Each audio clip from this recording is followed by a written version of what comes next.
Hello guys, oh. Pakita ko nyo guys ha. May tatlong ibon na liligo sa ilog. Yan oh. Lumalangoy sila guys. Ayan. Kahit taglamig pero naliligo pa rin sila. Tatlo yan. Yan ang isa, dalawa. Malayo na yung isa guys, hindi na makita. Yung dalawa na nagsusunuran lang. Yan.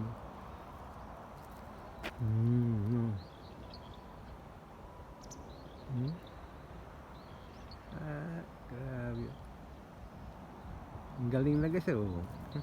Nagkatabi na oh. Pang isa pumailalim yung isa. Ang huli ng isda.